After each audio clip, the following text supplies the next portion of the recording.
श्री साई भगवते नमः। ओम श्री साईनाथाय नमः।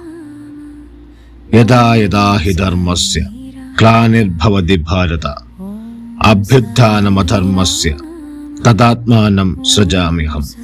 ഭഗവാൻ ശ്രീകൃഷ്ണൻ ഗീതയിൽ പറയുന്നു, എവിടെയെല്ലാം ധർമ്മം അധപ്പതിക്കുന്നുവോ, അനീതി വളരുന്നുവോ, ധർമ്മം നിലനിർത്താൻ വേണ്ടിയും അധർമ്മികളെ ഇല്ലാതാക്കാൻ വേണ്ടിയും ഞാൻ അവിടെ പ്രത്യക്ഷപ്പെടുന്നു. സന്യാസികളും ഋഷികളും ഭഗവാന്റെ ശിഷ്യരാണ്. ആജ്ഞകളെ നിവർത്തിക്കുവാനായി അവർ തക്ക സമയത്ത് പ്രത്യക്ഷപ്പെടുകയും അവ അവരുടെ വഴികളിൽ പ്രവർത്തിക്കുകയും ചെയ്യുന്നു. ഉദാഹരണമായി ബ്രാഹ്മണർ, ക്ഷത്രിയർ, വൈശ്യർ എന്നിവർ അവരുടെ പ്രവൃത്തികളെ വിസ്മരിച്ച് അലസരായി തീരുന്നു എന്ന് വിശ്വസിക്കുക. ആ സമയത്ത് ശൂദ്രന്മാർ മേൽ പറഞ്ഞവരുടെ ജോലികൾ ചെയ്യുവാൻ തുടങ്ങി.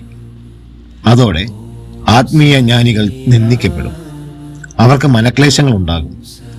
എപ്പോൾ ആത്മീയ പ്രവൃത്തികൾ നിരസിക്കപ്പെടുന്നുവോ, യാതൊരുത്തർ അവർ തന്നെയാണ് ജ്ഞാനികളെന്ന് വിചാരിക്കുന്നുവോ, മാത്രമല്ല നിരസിക്കപ്പെട്ട ആഹാരങ്ങൾ കഴിക്കുകയും മദ്യപാനീയരാവുകയും ചെയ്യാൻ പാടില്ലാത്ത പണികൾ ചെയ്യുമ്പോഴും, പല ജാതി ജനങ്ങൾ പരസ്പരം ശണ്ട കൂടുമ്പോഴും, ബ്രാഹ്മണർ അവരുടെ വന്ദനം മുതലായവ ചെയ്യുന്നതിൽ വീഴ്ച വരുത്തുമ്പോഴും, മതാനുസാരികൾ മതരീതികൾ ചെയ്യാതിരിക്കുമ്പോഴും, യോഗികൾ അവരുടെ തപസ് ചെയ്യാതിരിക്കുമ്പോഴും, മനുഷ്യർ ധനം, വംശം, സഹധർമ്മിണി ഇവയാണ് ആവശ്യകതകൾ എന്ന് വിചാരിച്ച് ശരിയായ മോക്ഷപാതയിൽ നിന്ന് മാറുന്നുവോ, അപ്പോൾ ഋഷി, മുനി, സന്യാസി മുതലായവർ സജീവമാകും.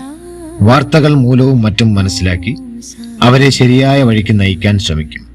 ഉദാഹരണം: നിവൃത്തി, ധ്യാൻദേവ്, മുക്തിബായി, നാമദേവ്, ഗോറ, ഗോനായ്, ഏകനാഥ്, തുക്കാറാം, നരഹരി, നർസിബായി, സഞ്ജൻ കസായി, സവത, രാംദാസ്, അങ്ങനെ വേറെ പല ജ്ഞാനികളും അവതരിച്ച് ജനങ്ങൾക്ക് നല്ല വഴി കാണിച്ചു. അതേമാതിരി ശ്രുതി സായി ബാബയും അവതരിച്ചു. അഹമ്മദ് നഗർ ജില്ലയിൽ ഗോദാവരി നദീതീരം വളരെ ഭാഗ്യം ചെയ്തതാണ്. ഈ സ്ഥലം പല സന്യാസിമാരുടെയും ജനന സ്ഥലവും ആശ്രമവുമായിരുന്നു. അതിൽ പ്രധാനമായ ഒരാൾ ജ്ഞാനേശ്വരാണ്. കോപ്പർഗാവ് താലൂക്കിൽ സ്ഥിതി ചെയ്യുന്ന ഷിർദി, കോപ്പർഗാവിലുള്ള ഗോദാവരിയെ കടന്നാൽ ഷിർദിക്കുള്ള വഴിയായി 9 മൈൽ ചെന്നാൽ ഹിമഗാവ് എത്തുന്നു. അവിടെ നിന്ന് ഷിർദി ദൃശ്യമാവുന്നതാണ്.